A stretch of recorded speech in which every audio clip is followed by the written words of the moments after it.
One story ১৩ আদিপুস্তক ৩৭ থেকে ৪০ অধ্যায়। জিহুদার বিবরণ। যোসেফ প্রথম অংশ। জিহুদার গল্প। জিহুদা ছিল যাকবের চতুর্থ পুত্র এবং তার মায়ের নাম লেয়া এবং তার নামের অর্থ সদাপ্রভুর প্রশংসা হোক। বাইবেলে জিহুদার পরিবার এবং জিহুদার বংশধর জিহুদার চেয়ে বেশি বিখ্যাত, কারণ জিহুদার পরিবার থেকে রাজা দাউদের মাধ্যমে মসীয় যীশুখ্রিস্ট জিহুদার বংশধর আসছেন। তারপর আসুন দেখি কেন তিনি জিহুদার পরিবার থেকে এসেছেন এবং প্রথমজাত জিহুদার বংশধর ছিলেন এবং রুবেনের বংশধর নয়, না জোসেফের বংশধর, যিনি রুবেনের জায়গায় জন্মগত অধিকার পেয়েছিলেন। অবশ্যই আমরা ঈশ্বরের বিধান, পরিকল্পনা এবং ইচ্ছা সঠিকভাবে জানতে পারি না, কিন্তু আমরা শুধু বাইবেল অনুসারে এটি দেখতে চাই। জিহুদা মধ্যস্থতাকারী। যীশুখ্রিস্ট পৃথিবীতে ঈশ্বরের প্রেম এবং ন্যায় বিচার উভয় বৈশিষ্ট্যই পূর্ণ করেন। যীশু ঈশ্বরের প্রতিমূর্তিতে এসেছিলেন, যিনি প্রেম, ঈশ্বরের ন্যায় বিচারকে প্রতিষ্ঠা করতে, যাকে পাপীদের বিচার করতে হবে। তিনি মধ্যস্থতার ভূমিকা পালন করেছিলেন।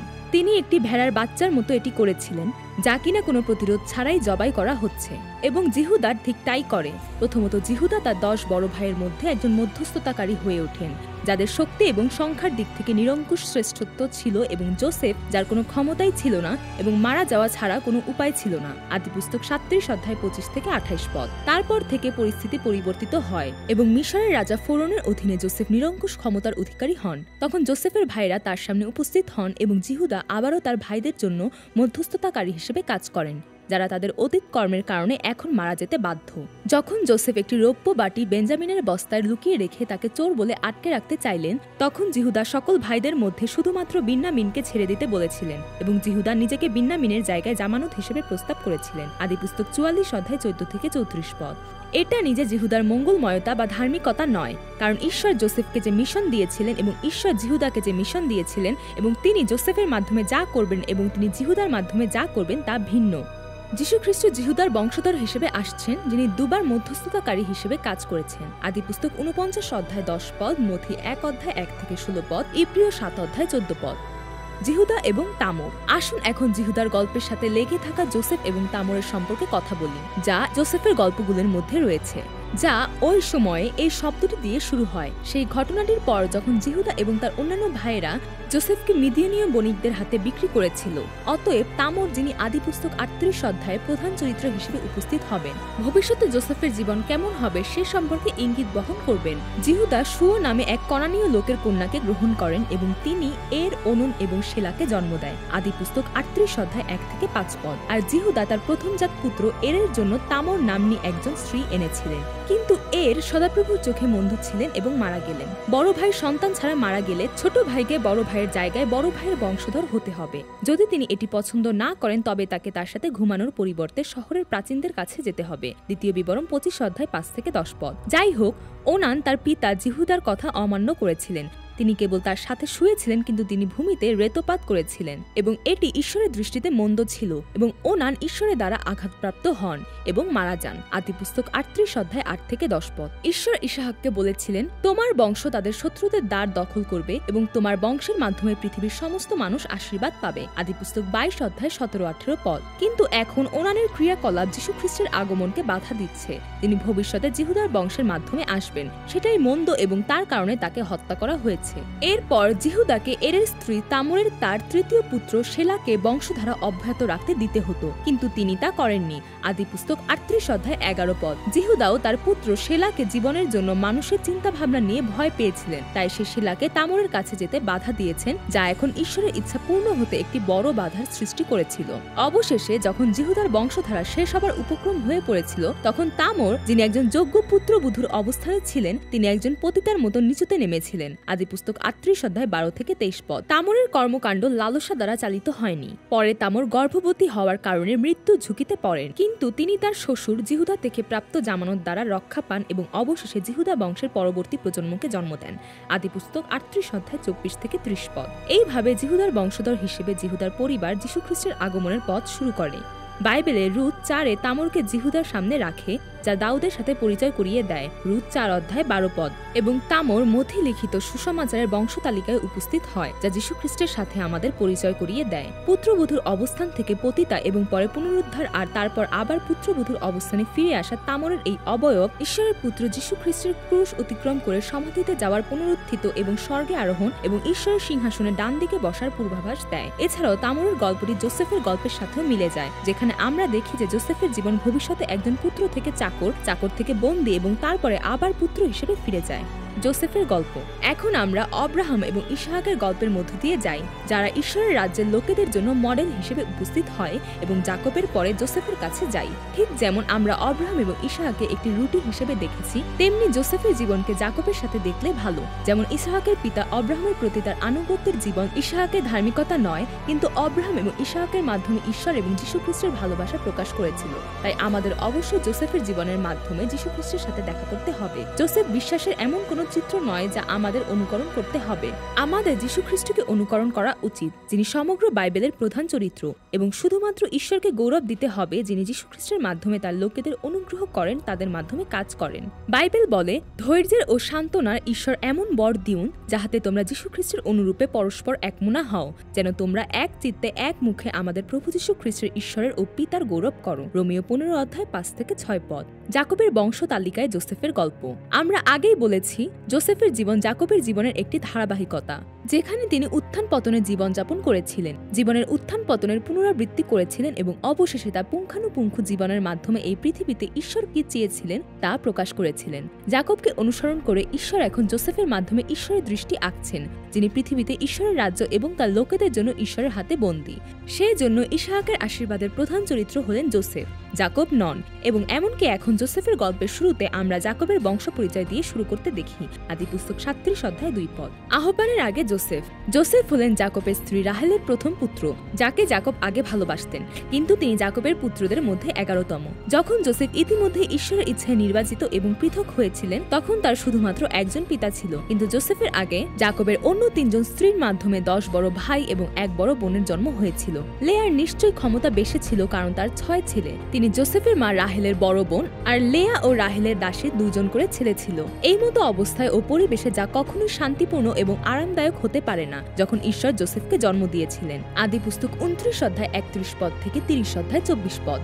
এছাড়াও যোসেফের বয়স ঠিক কত ছিল তা জানা না গেলেও, তার মা রাহেল তার ছোট ভাই বিন্যামিনকে জন্ম দেওয়ার সময় বেশ অল্প বয়সেই তাকে রেখে মারা গিয়েছিলেন, যখন তার মায়ের ভালোবাসা খুব প্রয়োজন ছিল। যোসেফের শৈশব নিশ্চয়ই বেশ দুর্বিষহ ছিল, যদিও আমরা জানি না যে যোসেফের বয়স কত ছিল, কিন্তু খুব অল্প বয়সে যখন একজন মায়ের ভালোবাসা একেবারে প্রয়োজনীয়, তার মা রাহেল তার ছোট ভাই বেঞ্জামিনকে জন্ম দেওয়ার সময় মারা যান।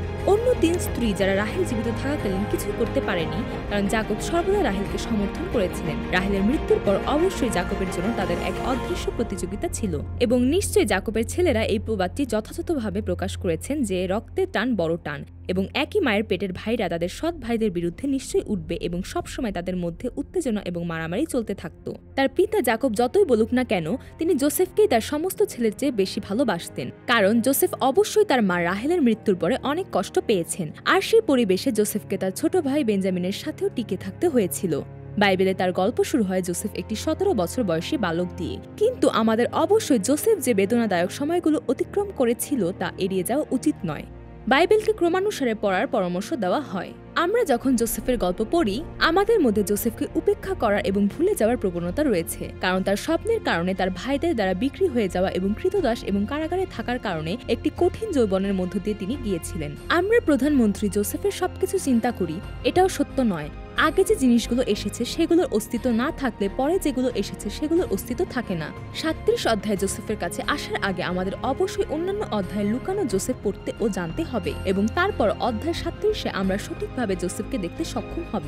বাকিগুলোকে উপেক্ষা করে আমরা শুধু প্রধানমন্ত্রী যোসেফকে দেখতে পারি না। এই সেই যোসেফ যিনি তার দুর্ভাগ্যজনক পারিবারিক পরিবেশের কারণে বহুবার পালিয়ে যাওয়ার কথা ভেবেছিলেন, এবং তিনি এর চেয়ে কম বা বেশি কেউ নন।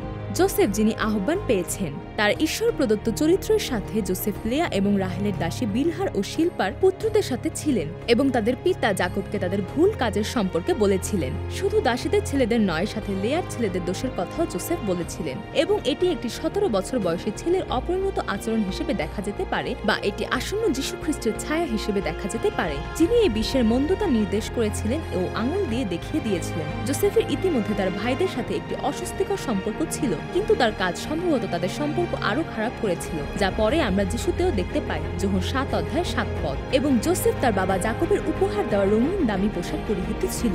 রঙিন আলখাল্লার পোশাক দ্বারা কিসের প্রতিনিধিত্ব করেছিল তা সঠিকভাবে জানা যায়নি, তবে রঙিন পোশাকে জন্মগত অধিকারের অর্থ রয়েছে এটি বলা হয়। বাইবেল বলে জিহুদা তার ভাইদের মধ্যে সবচেয়ে শক্তিশালী ছিল এবং তার কাছ থেকে একজন শাসক এসেছিল, কিন্তু প্রথম জাতের অধিকার ছিল জোসেফের। রঙিন পোশাকের কারণে জোসেফ অধিকার এবং দায়িত্ব পেয়েছিলেন, কিন্তু তিনি তার ভাইদের দ্বারাও ঘৃণিত হয়েছিলেন।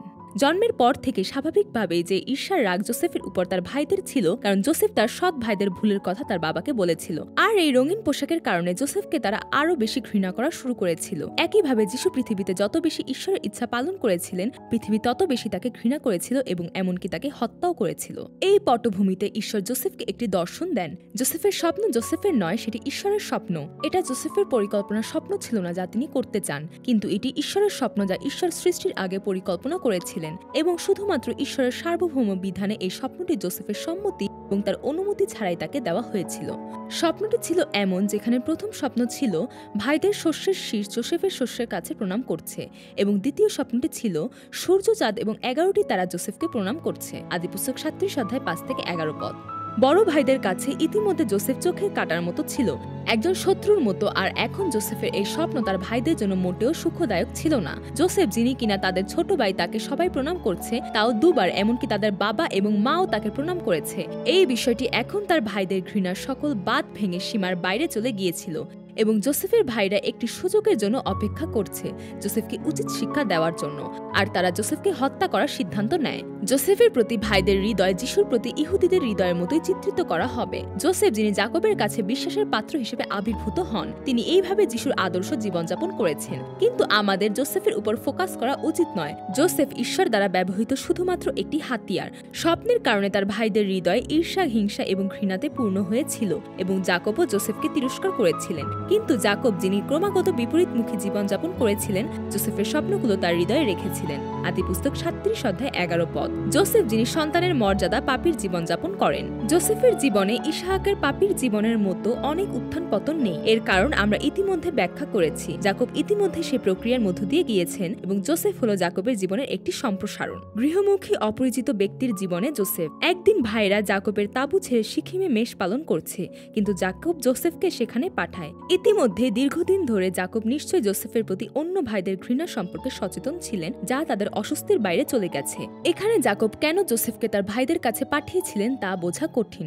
ভাইরা যদি এখন পর্যন্ত জোসেফকে কিছু না করে থাকে, তবে এটি তাদের পিতা জাকবের কারণে হয়েছিল, এবং জাকবও সম্ভবত এই সম্পর্কে সচেতন ছিলেন। এছাড়া জাকবকে এখানে বোঝা কঠিন, কিন্তু জোসেফের প্রতিক্রিয়া এখানে বোঝা আরো কঠিন। তখন ইসরায়েল জোসেফকে কহিলেন, তোমার ভাতৃগণকে সিকিমে পশুপাল চড়াইতেছেন না, আইসো আমি তাহাদের কাছে তোমাকে পাঠাই। আদিপুস্তক 37 অধ্যায় 13 পদ। সেটা ঠিক যে জাকব এখন ঈশ্বরের ভূমিকা পালন করছেন। যীশু খ্রিস্টকে তার একমাত্র পুত্র মুক্তির মূল্যে মৃত্যুবরণ করার জন্য পৃথিবীতে পাঠিয়েছেন, এবং জোসেফ আনুগত্যে দাঁড়িয়ে আছেন, যেমন যীশু ঈশ্বরের বাধ্য হয়েছিলেন এবং মৃত্যুবরণ করতে পৃথিবীতে এসেছিলেন। এবং ইসহাক যিনি তার পিতার কথা মেনেছিলেন এবং পোড়ানোর জন্য কাঠ নিয়ে মরিয়া পর্বতে আরোহণ করেছিলেন এবং এমনকি বলিদানের জায়গায় শুয়েছিলেন। আমরা দেখব কিভাবে স্বপ্ন সত্যি হবে।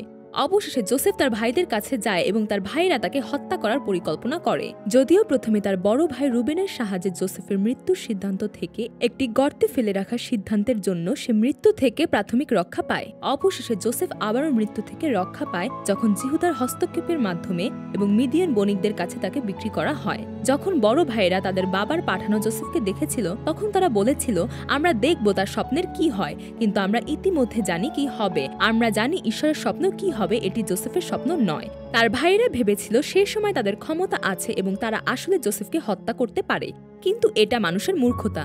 যদিও এটি 22 বছর পরে ঘটবে, কিন্তু ঈশ্বরের নিরূপিত সময় তারা সবাই জোসেফের পায়ের কাছে হাঁটু গেড়ে বসে থাকবে। কবে হবে তা আমরা জানি না, তবে এমন সময় আসবে যখন পৃথিবীতে যারা দুষ্ট, যারা ঈশ্বরকে ঈশ্বর বলে স্বীকার করে না, তারা যীশু খ্রিস্টের পায়ের নতজানু হবে। জোসেফকে তার ভাইরা মিদিয়ানীয়দের কাছে 20টি রৌপ্য মুদ্রার বিনিময়ে বিক্রি করেছিল। সেই সময় একজন পুরুষ কৃতদাসের জন্য 20টি রৌপ্য মুদ্রায় মুক্তিপণ ছিল। নতুন নিয়মের সময় এটি ছিল 30টি রৌপ্য মুদ্রায়। এবং মিদিয়ানীয়রা মিশরে জোসেফকে ফরৌনের দাস, দেহরক্ষীর অধিনায়ক পটিফরের কাছে বিক্রি করেছিলেন। তারা বিক্রি করেছিল এবং পটিফর জোসেফকে কিনেছিল। আদিপুস্তক 39 অধ্যায় 1 পদ। বাইবেল বলে, তিনি তাহাদের অগ্রে এক পুরুষকে পাঠাইলেন, জোসেফ দাসরূপে বিক্রিত হইলেন। গীতসংহিতা 105 অধ্যায় 17 পদ। সেটা ঠিক যে ভাইরা বিক্রি করেছিল, মিদিয়ানীয় বণিক কিনেছিল এবং মিদিয়ানীয় বণিক পটিফরের কাছে বিক্রি করেছিল এবং তিনি কিনেছিল, কিন্তু বাইবেল বলে যে ঈশ্বর জোসেফকে পাঠিয়েছিলেন। মূল বিষয় হলো ঈশ্বর, এবং ঈশ্বর এই অবস্থানটিকে সেবক হিসেবে বলেছেন। যীশু খ্রিস্টকেও ঈশ্বরের দাস হিসেবে পাঠানো হয়েছিল। তার বাবা তার জন্য কাঁদলেন।